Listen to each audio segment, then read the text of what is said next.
Assalamualaikum warahmatullahi wabarakatuh. Alhamdulillahirabbil alamin.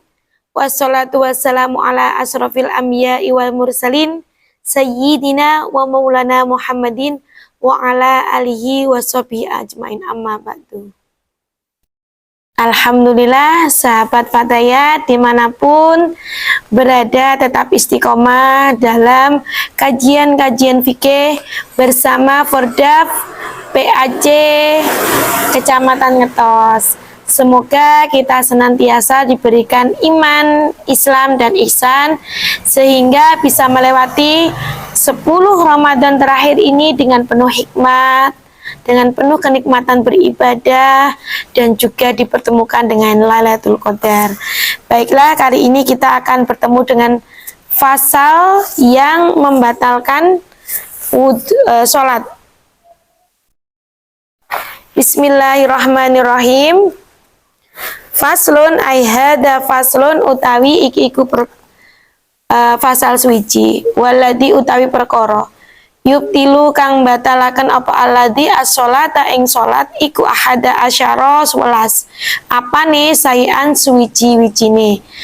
Jadi bab sesuatu yang dapat membatalkan salat itu ada 11.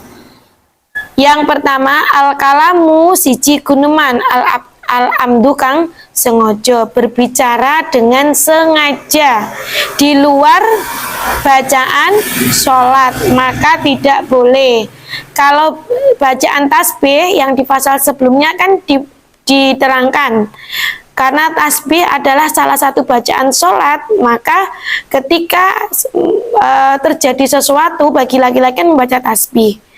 Kalau tasbihnya niatnya zikir, niatnya bacaan sholat, maka tidak apa-apa. Tapi kalau niatnya memberitahu sesuatu, maka itu pun juga batal. Tidak boleh.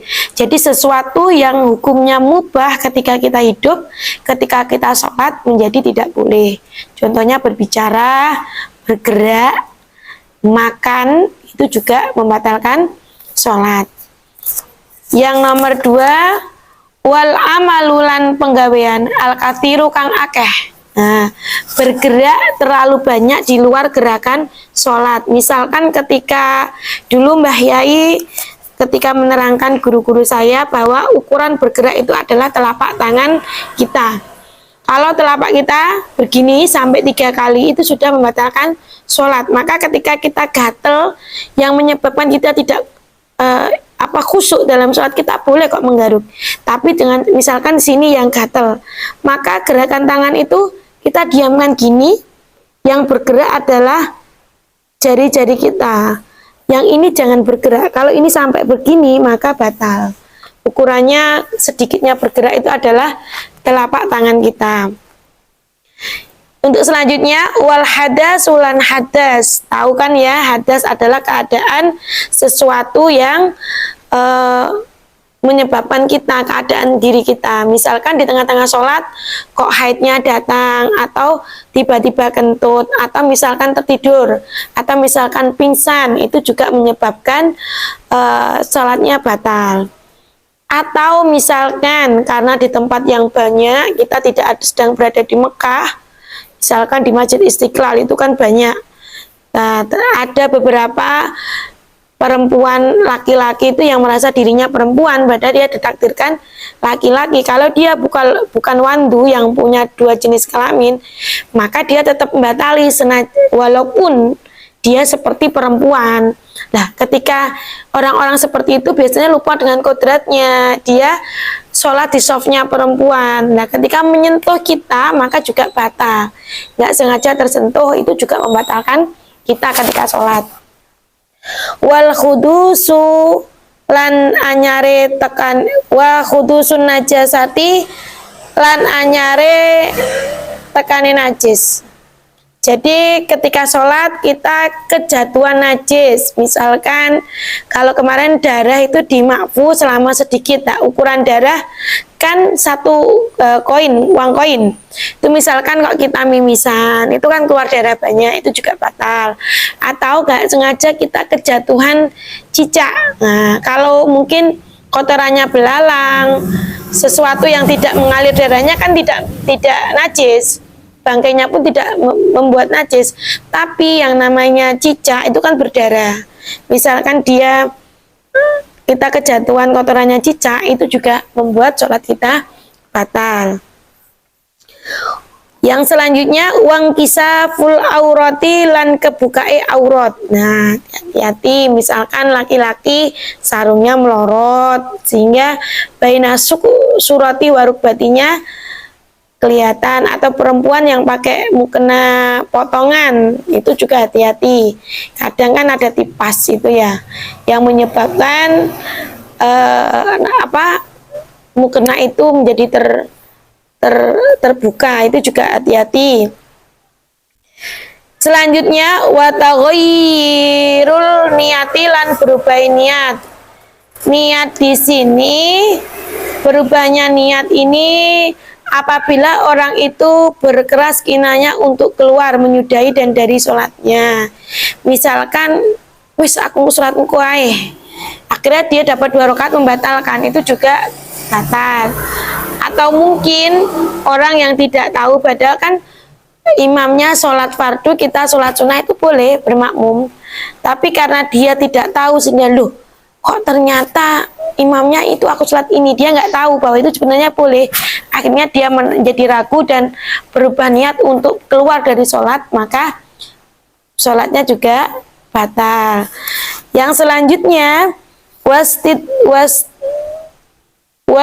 barul kiblati lan ngukuri kiblat.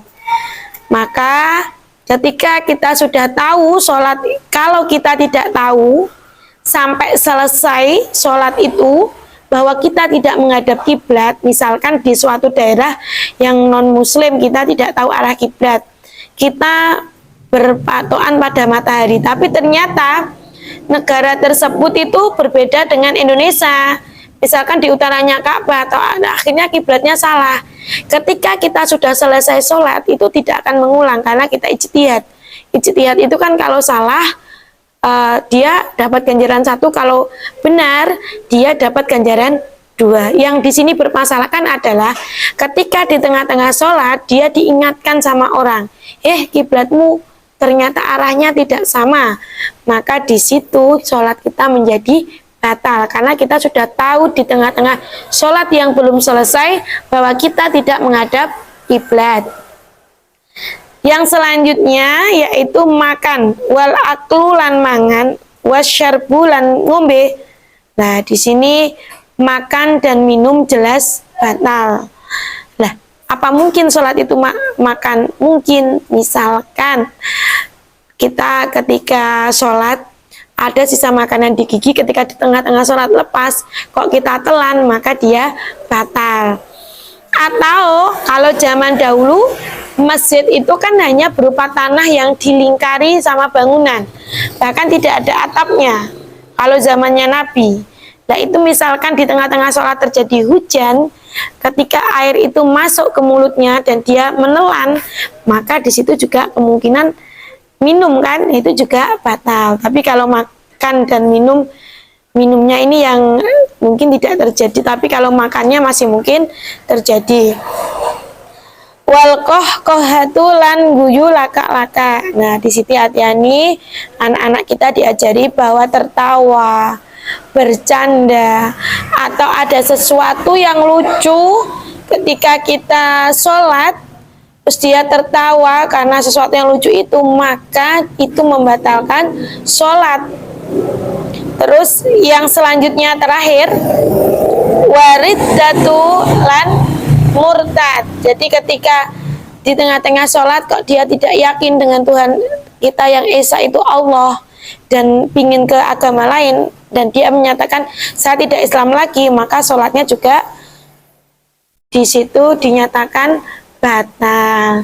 Jadi 11 ini hati-hati, yang mungkin terjadi adalah sisa makanan yang di kita, atau mungkin inkisaful aurat, itu yang sering terjadi. Hati-hati bagi yang pakai mukena model potongan. Kalau yang terlihat hanya bajunya kita kebuka, tapi di sini kita pakai daleman baju yang menutup aurat, itu tidak membatalkan. Yang membatalkan adalah ketika kita mukenanya itu terbuka dan kita kelihatan aurat kulitnya, warnanya, dan itu juga batal. Baiklah, sahabat, di sini 11 perkara yang membatalkan sholat. Semoga bermanfaat dan menjadi pengingat bagi kita tentang hukum-hukum dasar fikih, agar hal-hal yang menjadi dasar sholat, zakat, dan lain-lain itu menjadi sah karena kita tahu hukum dasarnya. Sekian dari kami Fordaf. Apabila ada salah kata, kami mohon maaf. Akhirul kalam, wassalamualaikum warahmatullahi wabarakatuh.